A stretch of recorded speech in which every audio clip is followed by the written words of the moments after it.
የፋይበር ኦፕቲክ ድሮን ተአምር ሩሲያ በድል ገሰገሰች ፑቲን ይገደሉ ሩሲያ በዩክሬን ጦርነት እጅግ ከፍተኛ ዋጋ ከፍላለች ይህ ጦርነት ከተጀመረ ጊዜ አንስቶ ያለ ረፍት በዩክሬን ምድር ሩሲያ በሰማይ ጀቶችን ሚሳኤሎችና ድሮኖችን እያዘነበች በምድር ደግሞ እጅግ የሰለጠኑ ወታደሮቿና ታንኮቿን እንዲሁም ወደር የለሽ የሆኑ ብረት ለበስ ተሽከርካሪዎቿን እያሰለፈች ለዓመታት ስትዋጋ ኖራለች ታዲያም በዚህ እጅግ አውዳሚ ጦርነት ውስጥ ለዩክሬን ምዕራቡ ዓለም ተደረቦ ቢዋጋም እንኳን ሩሲያን ማሸነፍ አልቻለችም ምክንያቱም ሩሲያ ፍጹም የበላይነት እንድትቀዳጅ ያደረጋት እጅግ ዘመናዊ መሳሪያዎችን ታጥቃለች ከነዚህ መካከልም የፋይበር ኦፕቲክ ድሮን ተአምር አንዱ ነው ዝርዝር መረጃውን በትንታኔያችን የምንመለከት ይሆናል ውድ የተከበራችሁ የሁሉ ዴይሊ ቤተሰቦች እስከ ፕሮግራማችን ፍጻሜ አብራችሁን ቆዩያል በቅድሚያ ለቻናላችን አዲስ ከሆናችሁ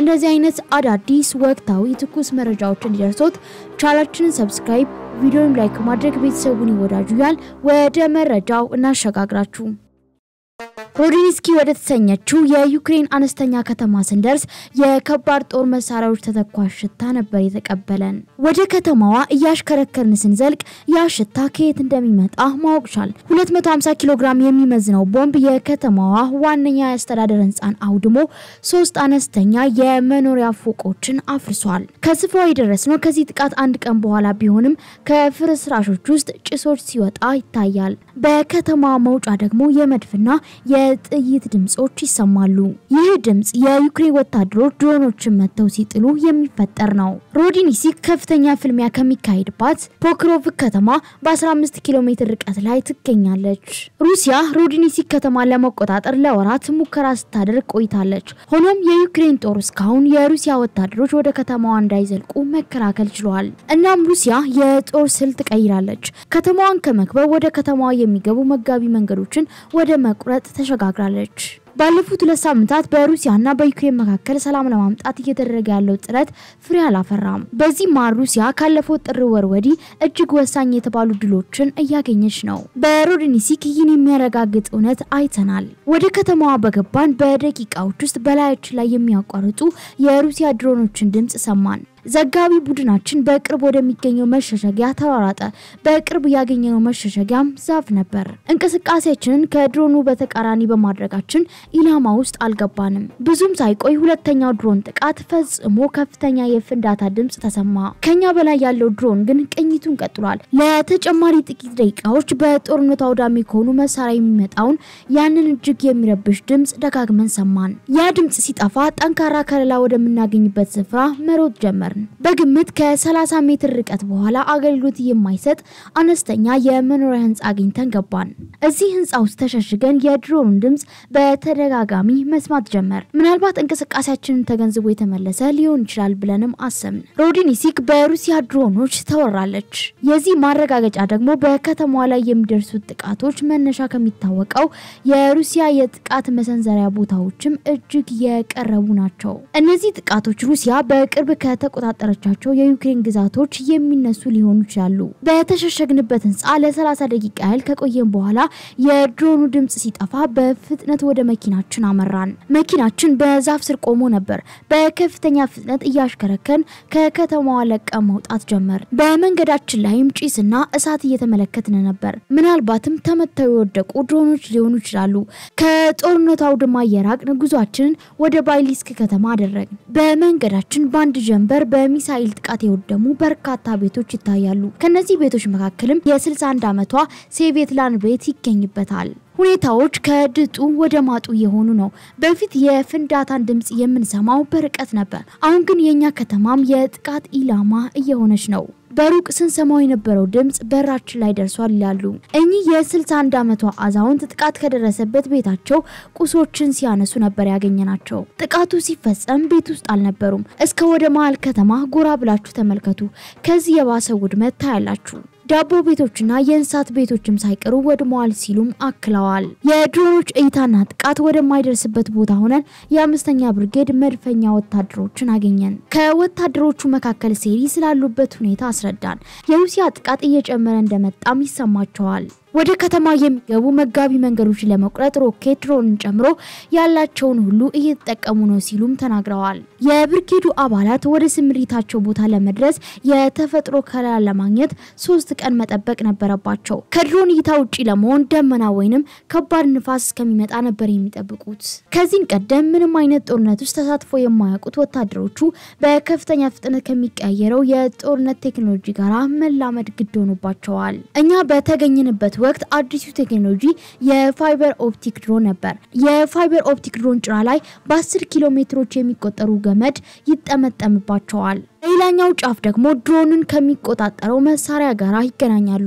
ወደ ድሮኑ የሚመጣም ሆነ ከድሮኑ የሚወጣው ቪዲዮና የቁጥጥር ሲግናል የሚተላለፈው በኤሌክትሪክ ገመድ ኬብል አማካኝነት እንጂ እንደሌላው ድሮን በሬዲዮ ፍሪኩዌንሲ አይደለም። ይህም ማለት በኤሌክትሮኒክ የመከላከያ ስርዓት የድሮኑን ጉዞ ማጨናገፍ አይቻልም ማለት ነው ሲል አንድ የዩክሬን ድሮን መሐንዲስ ተናግሯል። በጦርነቶች ወቅት ድሮን በስፋት ጥቅም ላይ ሲውሉ ተዋጊ ኃይሎች በቴክኖሎጂ ድሮንን መግታት የሚያስችል ስርዓቶችን ይጠቀማሉ። ታዲያ ሩሲያ የታጠቀችው የፋይበር ኦፕቲክ ድሮን ይህንን ስርዓት መና ያስቀረዋል። ዩክሬንም ይህን ቴክኖሎጂ ለማምረት እየሰራች ነው። ሩሲያ ይህንን ድሮን ከኛ በፊት በተሻለ ሁኔታ መጠቀም ጀምራለች። እኛ ገና በሙከራ ደረጃ ላይ ነን። ይህ አይነቱ ድሮን ከተለመደው ድሮን ከፍታ በታች ዝቅ ብለን መጠቀም ላለብን ቦታዎች እንገለገልበታለን። ወደ ቤት ውስጥ ገብተን ኢላማዎችን ልንከታተልበት ሁሉ እንችላለን ሲል ቬሌን የተባለ የዩክሬን የድሮን ባለሙያ ተናግሯል። በነገራችን ላይ ፋይበር ኦፕቲክ ድሮን እንከን አልባ ግን አይደለም። ፍጥነታቸው ዝግ ያለ መሆኑ የመጀመሪያው ችግር ተብሎ የሚጠቀስ ነው።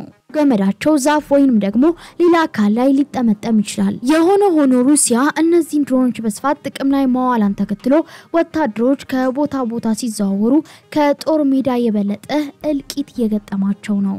ይህ ፋይበር ኦፕቲክ ድሮን የደቀነው ስጋት ወታደሮች በስምሪታቸው ቦታ ላይ ከሚገባው በላይ እንዲቆዩም እያደረጋቸው ነው። ይህ መሆኑ ጋዜጠኞች ወደ ስፍራው ማቅናት ከባድ ይሆንባቸዋል። አንድ የኪየቭ ወታደር እንደተናገሩት ባንድ የስምሪት ቦታ ላይ እስከ 31 ቀን ቆይቻለሁ። ይህ የኔ ረጅሙ ጊዜ ነው። ነገር ግን ከ90 እስከ 120 ቀን አንድ ቦታ የሚቆዩ ወታደሮች እንዳሉም ተናግረዋል። እነዚህ የፋይበር ኦፕቲክ ድሮኖች ከመምጣታቸው በፊት አንድ ቦታ ከ3 እስከ 7 ቀን ነበር የምንቆየው ሲሉም ተናግረዋል።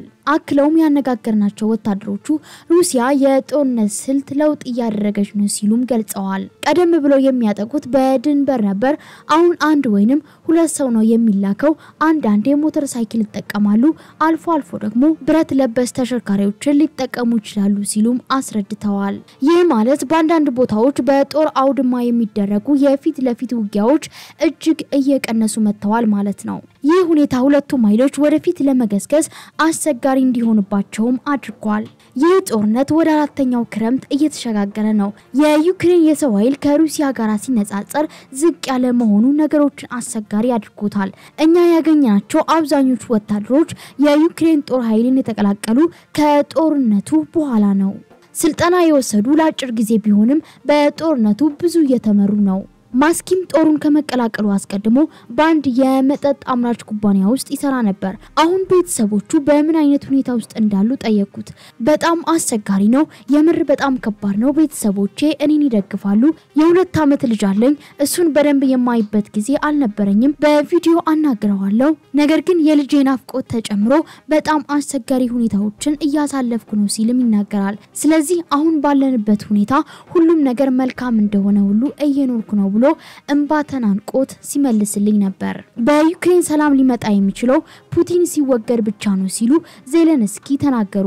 ፕሬዝዳንት ዜሌንስኪ ዛሬ በሰጡት መግለጫ በዩክሬን ሰላም የሚመጣው ከፑቲን በኋላ መሆኑን አስታውቀዋል። ይሁንና የአጭር ጊዜ መፍትሄ እንዳለ ጠቅሰዋል። ፕሬዝዳንት ፑቲን ይህንን ጦርነት ሙሉ በሙሉ የማቆም ፍላጎት እንደሌላቸው የገለጹት ዜሌንስኪ ጨምረውም ምዕራባውያን በሩሲያ ላይ በቂ ጫና አለማድረጋቸውንም አስታውቀዋል።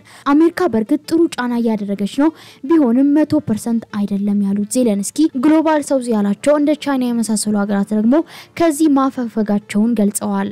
ንግግራቸውን ሲቀጥሉም እኛ ትክክለኛ ሰላም የምናገኘው ከፑቲን በኋላ ነው ነገር ግን ሰላም የሚጀምረው በተኩስ ማቆም ነው ከዚያ ቀስ በቀስ ሌሎች ሂደቶች ይከተላሉ ስለዚህ ይሄንን ነገር መጀመር ይገባናልን ብለዋል በሩሲያና በዩክሬን መካከል በቱርክ አሸማጋይነት ድርድር ተጀምሮ የነበረ ሲሆን ይህም 1000 የሚሆኑ የጦር ምርኮኞች ከሁለቱም በኩል እንዲፈቱ ምክንያት መሆኑም ይታወቃል በቀጣይነት በሚቀጥለው ሳምንት ይህ ድርድር እንዲደረግ ሩሲያ ምክር ሀሳብ ማቅረቧም ተዘግቧል ከዩክሬን በኩል ይህ ዘገባ እስካጠናከርንበት ጊዜ ለዚህ መልስ አልተሰጠም ውድ የተከበራችሁ የሁሉ ዴይሊ ቤተሰቦች የዛሬው ዝግጅታችን ይሄን ይመስል ነበር ባረስናችሁ መረጃ እንደተደስታችሁበትና ስለዚህ የፋይበር ኦፕቲክ ድሮንና የሩሲያ ዩክሬን ጦርነት አሁናዊ ሁኔታን በቂ መረጃ እንዳገኛችሁበት እናምናለን የዛሬውን አበቃን በቀጣይ ለእናንተ የሚያስገርሙ የሚያዝናኑና የሚያስተምሩ እንዲሁም ደግሞ እናንተን ይጠቅማሉ ብለን ያሰምናቸው መረጃዎች